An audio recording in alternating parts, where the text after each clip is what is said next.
एक कमजोर और मासूम लड़की इमिली को जबरदस्ती कुर्सी से बांध दिया गया था। उसके कांपते हुए चेहरे के सामने उसका बॉयफ्रेंड जिन कैमरा लेकर खड़ा था। उसकी आंखों में साफ दिखाई दे रहा था कि वो आज कुछ बेहद ही घटिया करने वाला है, लेकिन असली डर अभी बाकी था, क्योंकि अगले ही पल दरवाजा जोर से टूटता है और नकाब पहने कई लड़के कमरे के अंदर घुस आते हैं। ये देखकर इमली के चेहरे का रंग उड़ जाता है। वो डर के मारे लगातार खुद को छुड़ाने की कोशिश करती है, लेकिन उसके हाथ इतनी मजबूती से बंधे थे कि वो हिल तक नहीं पा रही थी। तभी उन लड़कों में से एक उसके मुंह पर कपड़ा कस कर बांध देता है। अब इमली चाह कर भी चीख नहीं सकती थी। इसके बाद वो लोग उसके साथ बेहद ही गलत हरकतें करना शुरू कर देते हैं और जिन वहीं खड़ा सब कुछ कैमरे में रिकॉर्ड कर रहा था, मानो उसके लिए ये सब सिर्फ एक खेल हो। फिर वो लोग जबरदस्ती इमली के चेहरे पर एक चश्मा पहनाते हैं और इसके बाद वो लोग वीडियो रिकॉर्डिंग करना शुरू करते हैं। उस पर इमली अंदर से पूरी तरह टूट जाती है। अब उसे समझ आ चुका था कि उसने जिंदगी की सबसे बड़ी गलती कर दी है, क्योंकि अगर उसे दोबारा मौका मिलता तो वो कभी भी जिन पर भरोसा नहीं करती। लेकिन आखिर इमली इस डरावनी हालत तक कैसे पहुंची, ये जानने के लिए हमें कहानी में थोड़ा पीछे जाना होगा। हम कहानी में एक लड़की को देखते हैं जो सुबह स्कूल के लिए तैयार हो रही थी।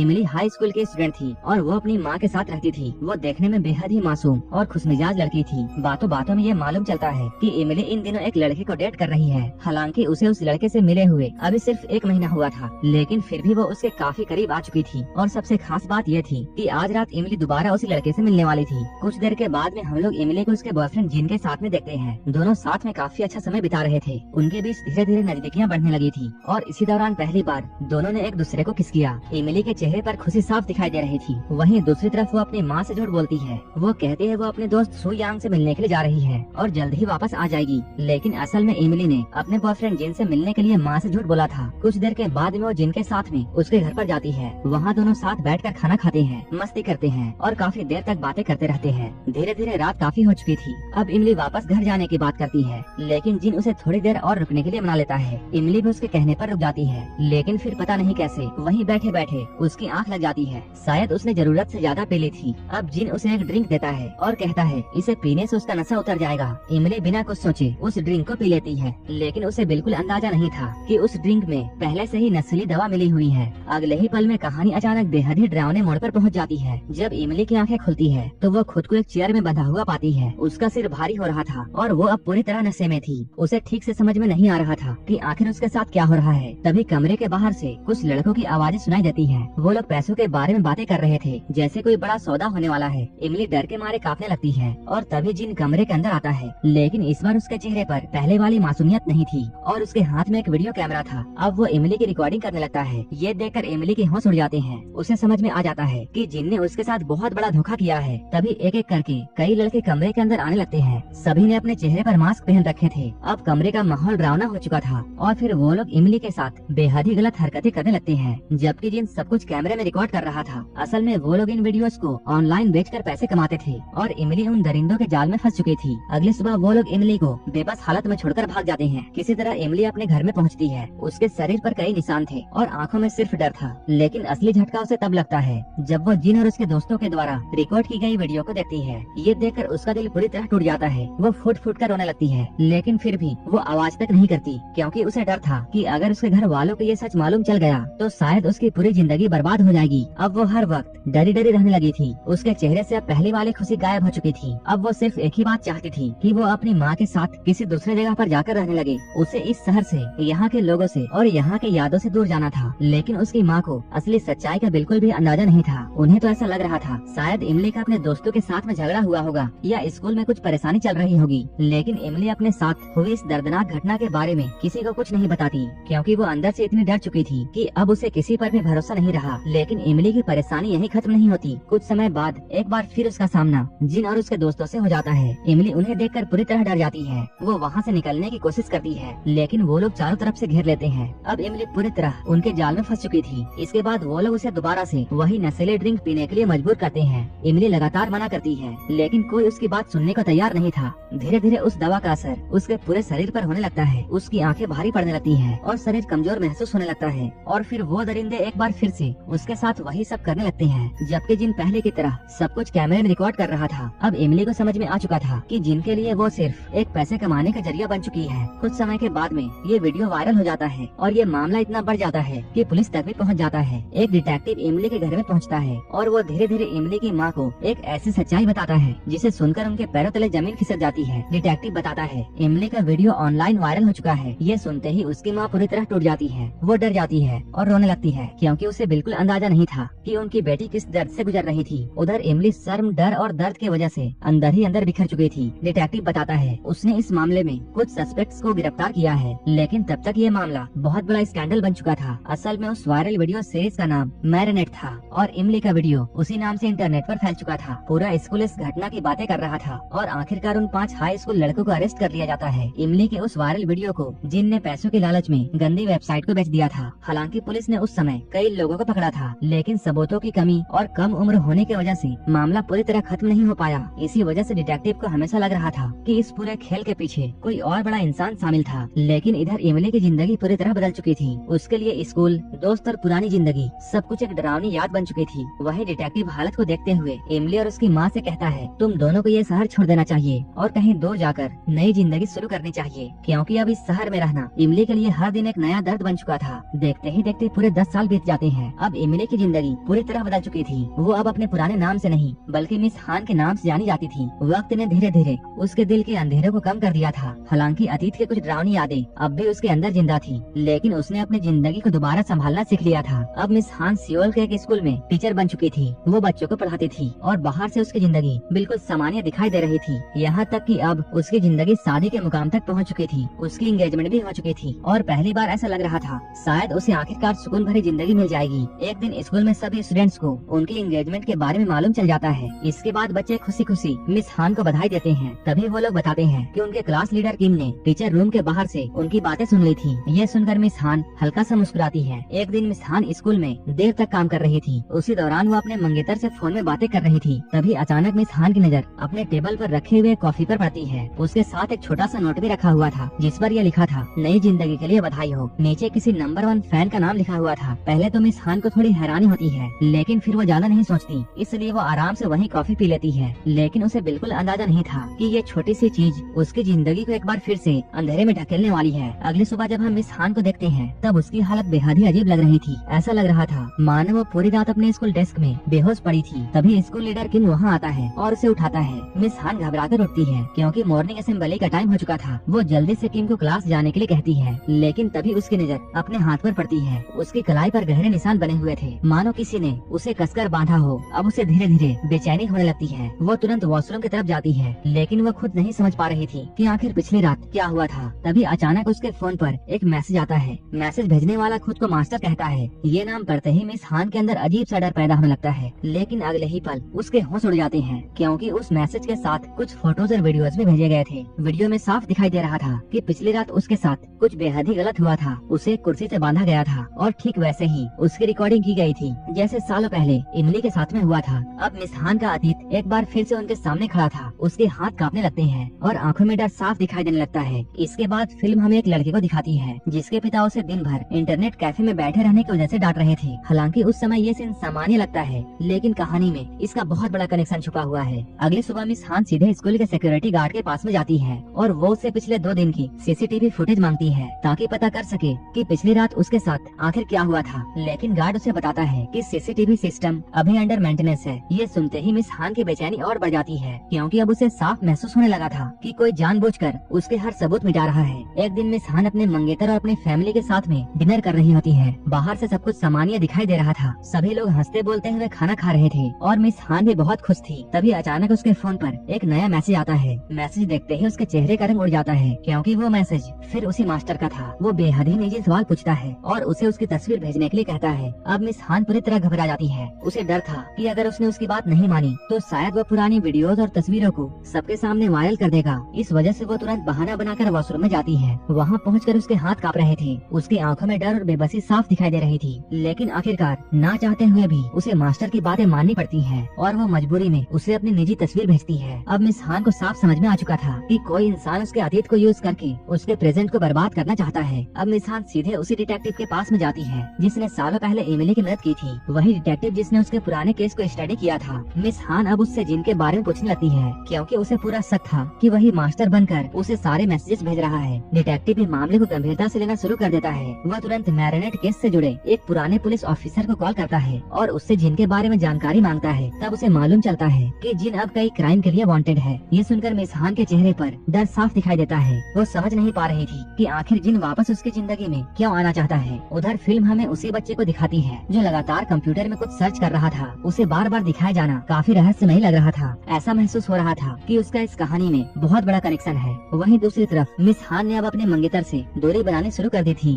वो उसके कॉल और मैसेजेस का जवाब देना बिल्कुल बंद कर चुकी थी, क्योंकि वो नहीं चाहती थी कि उसका अतीत उसकी नई जिंदगी को बर्बाद कर दे। तभी अचानक उसके फोन पर फिर मास्टर का मैसेज आता है। इस बार वो उसे स्कूल के एक स्टोरेज रूम में जाने के लिए कहता है। मिस हान डरते डरते वहाँ पहुँचती है, लेकिन अंदर जाकर उसके होश उड़ जाते हैं, क्योंकि वहाँ उसे वही नशीली दवा की बोतल मिलती है जो सालों पहले जिन ने उसे जबरदस्ती पिलाई थी। ये सब देखकर मिस हान के अंदर सालों पुराना गुस्सा जाग उठता है। वो गुस्से में उस नशीली दवा की बोतल को दीवार पर फेंक देती है। अगले दिन मिस हान क्लास ले रही होती है, तभी अचानक उसके फोन पर मास्टर का नया मैसेज आता है। मैसेज में ये लिखा था, मेरे ऑर्डर को ना मानने का नतीजा तुम्हें भुगतना पड़ेगा। ये पढ़ते ही मिस हान घबरा जाती है, लेकिन अगले ही पल पूरे क्लास में अफरा तफरी मच जाती है, क्योंकि सभी स्टूडेंट्स के फोन पर एक मैसेज आया था। उस मैसेज के साथ यांग नाम की लड़की के प्राइवेट फोटोज भेजे गए थे। ये देखकर पूरा क्लास शॉक्ड रह जाता है। वहीं यांग शर्म और डर की वजह से तुरंत क्लास से भाग जाती है। लेकिन यहाँ एक अजीब बात नोटिस होती है कि यांग बाकी विक्टिम की तरह पूरी तरह टूटी हुई नहीं लग रही थी। उसकी आंखों में डर जरूर था, लेकिन कहीं न कहीं वो कुछ छुपाते हुए महसूस हो रही थी। कुछ देर के बाद क्लास लीडर किम मिस हान को ये बताता है कि यांग पार्क में अकेली बैठी हुई है। मिस हान तुरंत उसके पास मिलने के लिए जाती है। वो यांग को ये समझाती है कि उसे पुलिस की मदद लेनी चाहिए, लेकिन यांग डरते हुए कहती है, अगर ये खबर बाहर आ गई तो सबको मेरे बारे में मालूम चल जाएगा। जब मिस हान उसे पूरी सच्चाई बताने को कहती है, यांग कांपते हुए बताती है, कुछ दिन पहले उसे मास्टर नाम के इंसान का मैसेज आया था।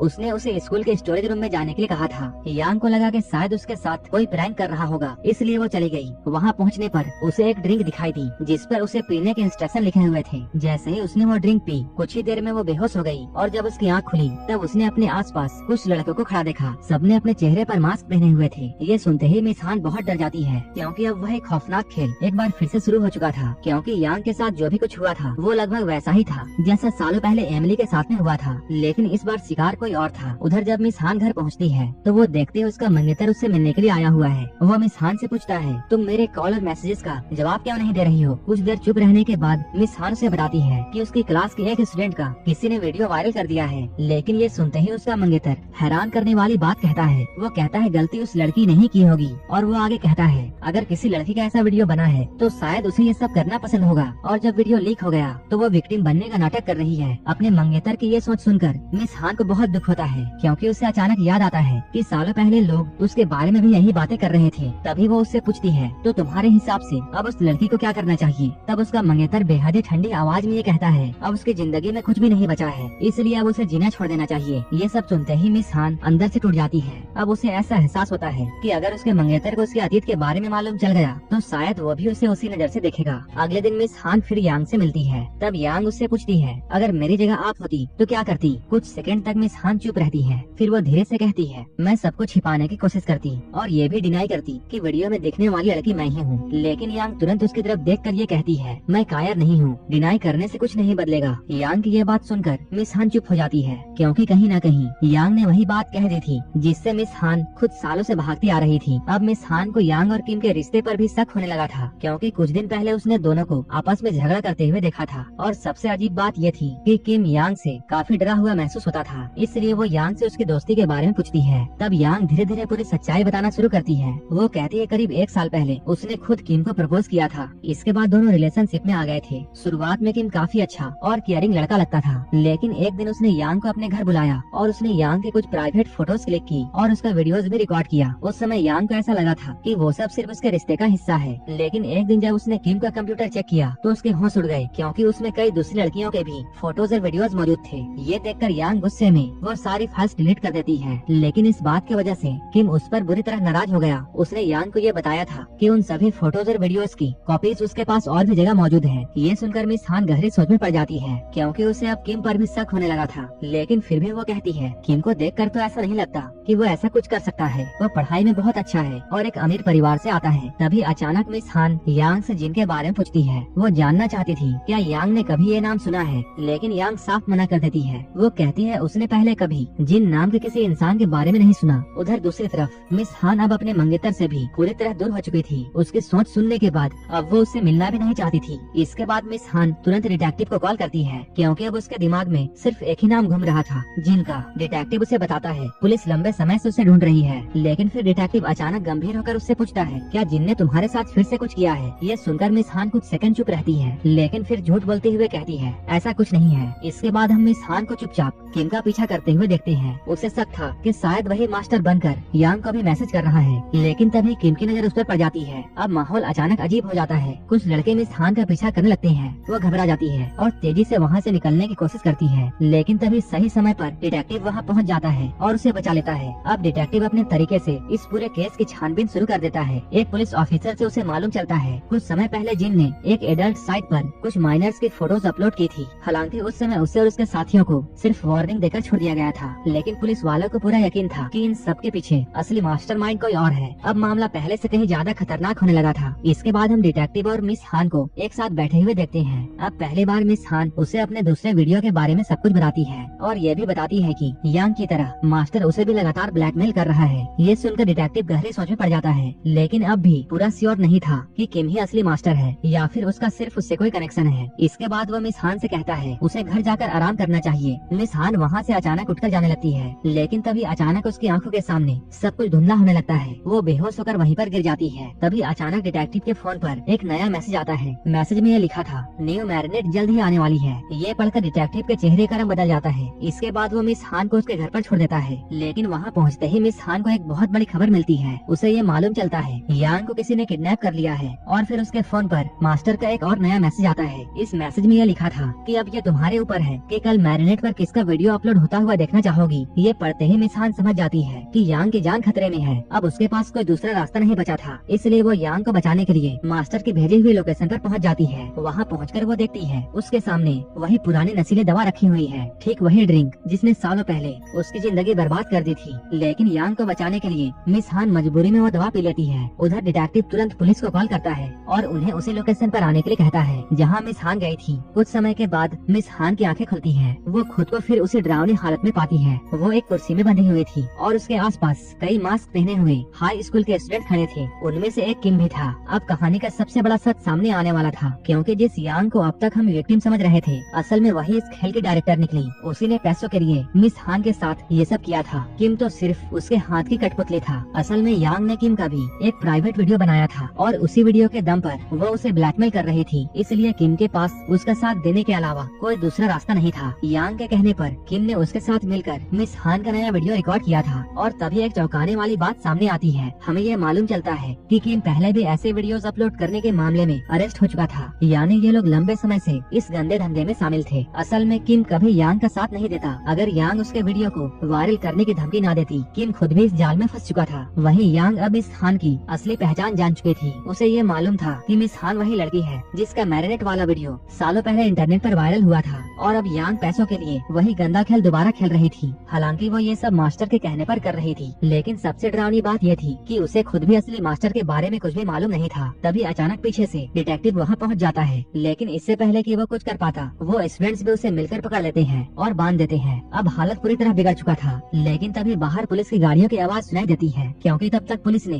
पूरी बिल्डिंग को घेर लिया था। इसके बाद पुलिस अंदर घुसती है और वहाँ मौजूद सभी स्टूडेंट्स को अरेस्ट कर लेती है। जांच के दौरान पुलिस को यांग के फोन से मास्टर का नंबर मिलता है। अब वो तुरंत उस नंबर को ट्रेस करते हैं। कुछ देर के बाद पुलिस उस लोकेशन पर पहुंच जाती है, लेकिन वहाँ मौजूद आदमी उन्हें देखते ही भागने लगता है और तभी एक और चौंकाने वाला सच सामने आता है। ये वही आदमी था जिसके बेटे को हम बार बार इंटरनेट कैफे पर अडल्ट साइट देखते हुए देख रहे थे। असल में वो आदमी पहले भी कई छोटे मोटे क्राइम कर चुका था, लेकिन गिरफ्तारी के दौरान वो बार बार सिर्फ एक ही बात कह रहा था, मैं मास्टर नहीं हूँ। पुलिस को उसकी बात पर भरोसा नहीं होता। तब एक ऑफिसर उसके नंबर पर कॉल करता है, लेकिन हैरानी की बात यह थी कि उसके फोन पर रिंग नहीं बजती। अब पुलिस को शक होने लगता है कि शायद उसके पास दूसरा फोन होगा। इसके बाद डिटेक्टिव और मिस हान उसी आदमी के घर में पहुंचते हैं। घर के अंदर चारों तरफ अजीब सा सन्नाटा फैला हुआ था। तभी उनकी नजर दीवार पर जाती है जहाँ कई सर्टिफिकेट्स टंगे हुए थे। वो सब सर्टिफिकेट्स उसी बच्चे के नाम के थे, जिससे अब एक बात बिल्कुल साफ हो चुकी थी कि वो बच्चा कंप्यूटर प्रोग्रामिंग में बेहद तेज था। पूरा कमरा कंप्यूटर्स, कोडिंग बुक्स और हैकिंग की चीजों से भरा हुआ था। ऐसा लग रहा था मानो वो बच्चा काफी समय से इंटरनेट और डार्क वेब की दुनिया में डूबा हुआ था। तभी डिटेक्टिव की नजर कंप्यूटर स्क्रीन पर जाती है जहाँ कई अडल्ट साइट खुली हुई थी। अब डिटेक्टिव का शक और गहरा हो जाता है। वो तुरंत मास्टर वाले नंबर पर कॉल करता है और अगले ही पल उस कमरे में रखे उसी बच्चे के फोन में रिंग बजने लगता है। ये देखकर मिस हान और डिटेक्टिव दोनों सन्न रह जाते हैं,